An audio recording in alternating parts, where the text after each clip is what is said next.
Olá, turma, como vão? Espero que estejam todos bem. Hoje nós vamos tratar da teoria dos perfis da empresa, que também ficou conhecida no Brasil como teoria poliédrica ou tetraédrica da empresa. É uma teoria que, na opinião do seu professor, está relativamente superada, não é uma teoria que serve para explicar o direito brasileiro, mas é uma teoria que teve muito em voga e que estimulou debates pré-codificação no Brasil e que, no fim das contas, o conhecimento da teoria contribui para a cultura jurídica em geral, mas não é uma teoria que sirva para explicar o direito brasileiro, o direito empresarial brasileiro, embora vá haver autor que defenda isso. Mas aí você vai ver junto comigo e poderá chegar à sua própria conclusão. Primeiro, o contexto. Essa é a teoria de um autor denominado Alberto Aschini, um italiano, e ela foi publicada em 1943 na Itália, na Revista de Direito Comercial, e tratava de como o Código Civil italiano de 1942 tentava equacionar a questão de reger a empresa. Nesse momento, talvez você tenha pensado, meu Deus, professor, 1942? Exatamente. Nós estamos falando de um Código Civil eminentemente fascista, mas que foi o primeiro código relevante que uniu o direito empresarial ao direito civil, acabando com aquela dicotomia legislativa do direito privado. E por ter aberto esse caminho do tratamento do antigo direito comercial como direito empresarial, é que o Código Civil italiano foi tão influente para outros códigos civis que viriam depois, inclusive o Código Civil brasileiro, que seguiu o mesmo caminho e praticamente enuncia o mesmo conceito de empresa e de empresário que o Código Civil italiano de 1942. Ah, meu Deus, professor, então nosso direito é fascista. Não, não é. Mas na organização e na sistemática das matérias, ele sofreu a influência do direito italiano, sim, e não só o direito empresarial. O direito trabalhista também sofreu muita influência do direito italiano da época fascista.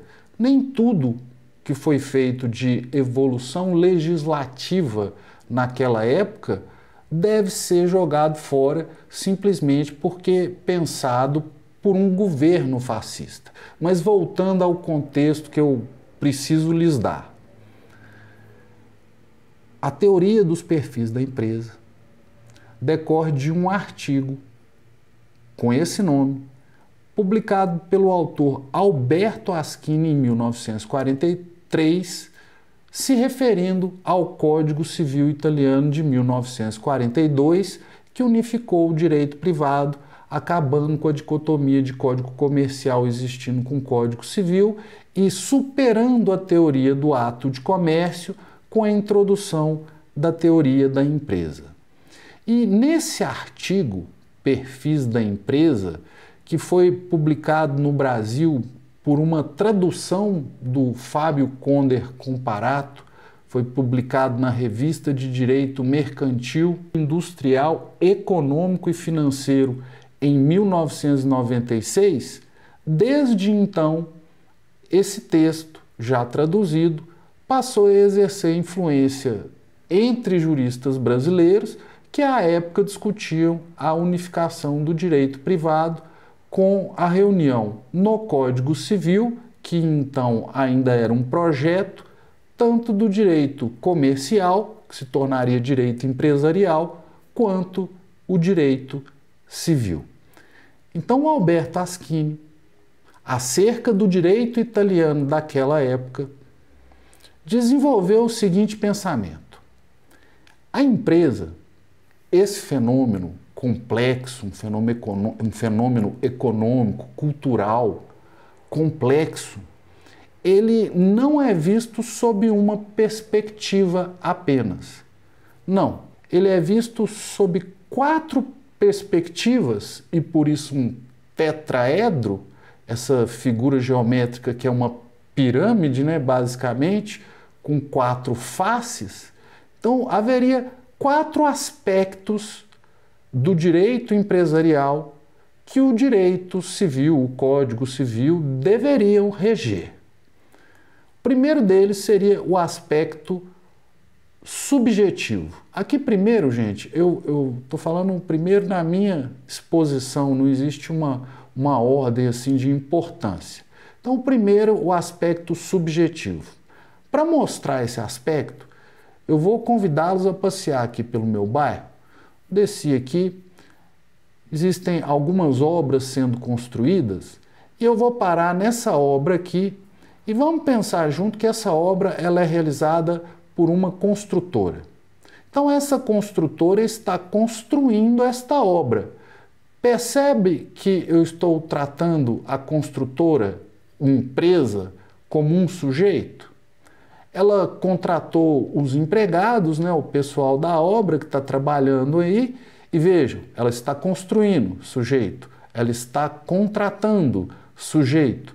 Ela é proprietária deste terreno em que a obra está sendo construída, sujeito.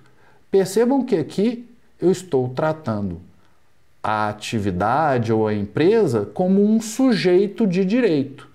E é muito comum na linguagem natural e na conversa do dia a dia a pessoa dizer: eu comprei da empresa, eu vendi para a empresa, eu sou empregado da empresa, eu trabalho, eu estou prestando serviço para a empresa. É comum tratarmos a ideia de empresa como sendo um sujeito. E o direito deveria, segundo Askine, tratar desse aspecto, que seria o aspecto subjetivo. A empresa enquanto um sujeito. E nesse ponto eu quero chamar a atenção para uma curiosidade aqui. Não sei se vocês já viram, às vezes a gente olha assim, fotos de ladeiras íngremes ou mais íngremes de Belo Horizonte, aí aparece essa foto aqui dessa ladeira. Pois você acredita que é a mesma rua dessa construção aqui do meu bairro? Olha só, olhando assim não parece tão imponente, né? Mas é a mesma ladeira, você vê até o carro está lá, ó, o mesmo carro vermelho de não sei quantos anos atrás. Essa ladeira não é fácil não, embora na minha lente aqui esteja parecendo menos agressivo. Para além do aspecto subjetivo, haveria também o aspecto objetivo, ou seja, a empresa enquanto objeto. Para ilustrar essa acepção, eu vou usar a padaria, que, gente, é praticamente na porta da minha casa. Você pode olhar, você vê desde fora, pelo letreiro, pela placa, que se trata de uma padaria. Como você sabe isso? Pelo conjunto de bens que estão organizados à sua vista.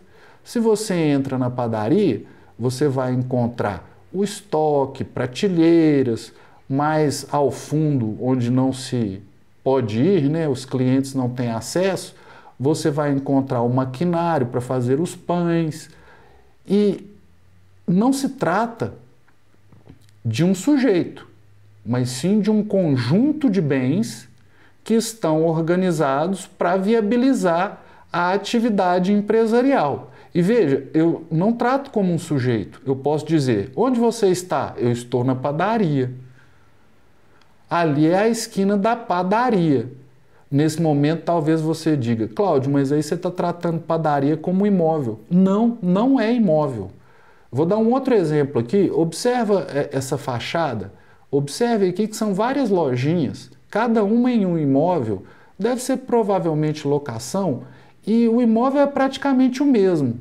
Só que em uma você tem uma lavanderia, em outra você tem um pet shop, em outra você tem uma loja de sorvete, uma sorveteria, E o que muda?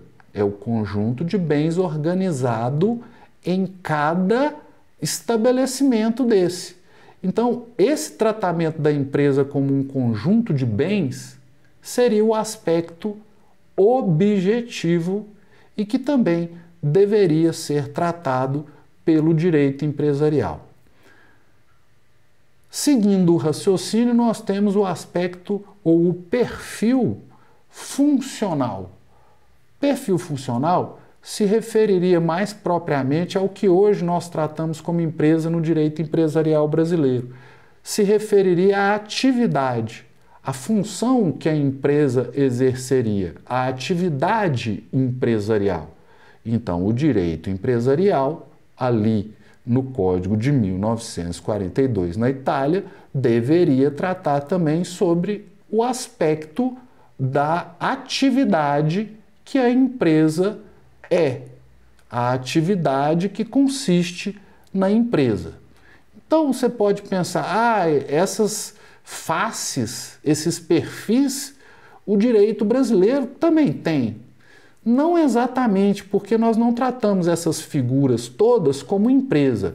Eu vou chegar, ou voltarei a isso logo adiante, mas por enquanto eu quero, para fechar, tratar do último perfil, do quarto perfil, que seria o perfil corporativo. Pessoal, para entender perfil corporativo, não tem jeito. Tem que falar de fascismo, porque é um desdobramento do pensamento fascista na legislação. Mas, Cláudio, o Alberto Aschini ele era tão fascista assim? Fascistaço, fascista de verdade, de fazer manifesto e assinar. Não é fascista, me xingou, falou que eu sou feio, fascista. Não é isso, esse xingamento de hoje em dia, não. Nós estamos falando dos verdadeiros fascistas. Eu vou pôr a imagem dele aqui e vou mencionar, assim, não chega a ser um perfil, uma biografia do autor, mas dá para ter uma ideia. Aliás, antes disso, quando eu falo que eu vou, entre aspas, traçar um perfil do autor, é nesse sentido que se utiliza a palavra na teoria dos perfis da empresa. Tal como se tivesse uma revista e eu falasse, vou traçar um perfil do artista tal. Aí você coloca as características. Então, são os perfis que a empresa pode ter. Mas, de volta ao Alberto Aschini, vejam vocês, ele começa bem. No início da carreira acadêmica, ele trabalhou com César Vivante, trabalhou com Alfredo Rocco, e você vai lembrar que esses são dois dos principais autores da história do direito comercial, super influentes. Ele trabalhou com essas pessoas, foi ajudante deles e, por meio dessas relações, ingressou na academia jurídica. Em 1925, ele assina o Manifesto dos Intelectuais Fascistas. Pra você ver, não era uma coisa de ficar com vergonha, não. O cara assinava um manifesto. E durante o governo fascista, ele exerceu uma série de posições políticas, principalmente na Câmara dos Deputados, que depois passou a se chamar Câmara das Faces e Corporações. Então, entendido que o Alberto Aschini era um político da máquina fascista, ele até foi expurgado, gente, depois da Segunda Guerra, e depois foi perdoado. Entendido isso, vamos falar então do aspecto do perfil corporativo. O fascismo tinha como pensamentos opostos, de um lado, o capitalismo e de outro, o comunismo. Mas fascismo era de esquerda ou de direita? Não, canibal. Não é isso que nós estamos discutindo, não. Veja bem, de um lado, você tinha o capitalismo com a ideia de que uma maior liberdade para empreendedores poderia melhorar a situação econômica. De outro, o comunismo, que entendia que deveria haver uma distribuição da riqueza entre os trabalhadores. A Itália, que se via como um país ainda não industrializado e que precisava acelerar o seu desenvolvimento para alcançar os países mais industrializados da Europa, desenvolveu, em meio ao fascismo, o pensamento corporativista. O que era isso? Era uma alternativa tanto ao capitalismo quanto ao comunismo, e que consistia numa união entre trabalhadores e empresários para o crescimento e o desenvolvimento nacional. Pessoal, isso é obviamente uma simplificação para a finalidade deste vídeo. Se você quiser estudar corporativismo com maior cuidado, você vai encontrar muito mais coisa do que isso. E um dos principais autores desse pensamento é o Alfredo Rocco, aquele da teoria dos atos de comércio, que foi tão influente e que no Brasil o J.X. Carvalho de Mendonça praticamente adaptou. Pois bem, então, no corporativismo, a proposta é de uma união entre trabalhadores e empresários em prol do desenvolvimento do Estado fascista. Então, o aspecto corporativo é o aspecto que tentava implementar esse pensamento que é o corporativismo. Às vezes eu vejo autor nacional dizendo assim, o corporativismo é o aspecto que trata das sociedades e do regramento das corporações, como se fosse assim, o regimento ou regramento das sociedades anônimas e dos grandes empreendimentos. Não é. Nunca teve no Brasil corporativismo. Esse aspecto o direito empresarial nosso nunca utilizou. Então, quando você vê autores fazendo essa referência, com todo respeito, eu considero que estão enganados. Talvez não tenham entendido muito bem a teoria. Cláudio, que autor é esse? Dos que estão na nossa biblioteca digital, quando eu falo a nossa biblioteca digital, é a biblioteca digital da UFOP. Dos autores que estão lá, eu tenho, por exemplo, o Sacramone. Olha o que ele vai dizer. Por fim, no perfil corporativo, a empresa é juridicamente conceituada como instituição, como organização de pessoas e bens. Nesse dispositivo, não se considera empresário quem exerce profissão intelectual de natureza científica, literária ou artística, ainda com o concurso de auxiliares ou colaboradores, salvo se o exercício da profissão constituir elemento de empresa. Ora, o que o artigo do Código Civil brasileiro tem a ver com corporativismo da teoria do Alberto Asquini? Nada. Vou dizer para vocês, eu estou com os autores para os quais essa teoria não se aplica no direito brasileiro e está superada. Qual foi a utilidade? Discutir os aspectos da empresa a serem regidos pelo direito. E por que está superada? Porque, tirando o aspecto funcional, que o direito empresarial adotou como sendo o significado de empresa, empresa como atividade, os outros aspectos são tratados por outras categorias jurídicas, outros institutos. O objetivo, o perfil objetivo, o direito brasileiro não trata como empresa. Vocês já viram isso. Trata como estabelecimento empresarial. Então é um outro instituto, não é chamado de empresa, não é tratado como empresa. Cláudio, mas você bem exemplificou, eu tomo café na padaria. Mas isso é a linguagem natural, gente. Isso não é a linguagem técnica. Existe dispositivo jurídico que vai tratar a empresa como se fosse sujeito, quando na verdade deveria estar tratando do empresário? Existe, mas a teoria do direito empresarial dá o significado de atividade para a empresa. O perfil subjetivo é o empresário. O perfil objetivo é o estabelecimento. E o perfil corporativo o direito brasileiro não adotou. Então não há que se falar da teoria poliédrica da empresa para esclarecer ou para explicar o direito brasileiro. Nesse ponto aí, ainda da nossa bibliografia, eu ficaria com o Enedino ou ainda com o Tomazetti. O Enedino Tecnicamente, defende-se que a empresa seja designação a indicar fato jurídico que se identifica com o aspecto funcional da atividade negocial, hábil a fomentar a produção e circulação dos bens e serviços tão comuns e tão necessários a todos nós. Não seria recomendável, portanto, utilizar-se o vocábulo empresa como sinônimo de sujeito de direito, pois para tanto há, no caso brasileiro, os conceitos de empresário e sociedade empresária, nem também como objeto de direito, pois há designativo específico a denominar o conjunto de bens que se fazem presentes na atividade empresarial e se integram no conceito de estabelecimento. E o Tomasetti, para fechar, tal concepção já se encontra hoje em dia superada, mas teve o mérito de trazer à tona vários conceitos intimamente relacionados ao conceito de empresa, os quais traduziriam o fenômeno da empresarialidade na feliz expressão de Valdírio Bulgarelli. Percebam, portanto, meus queridos, que esta não é uma teoria que explica o direito brasileiro.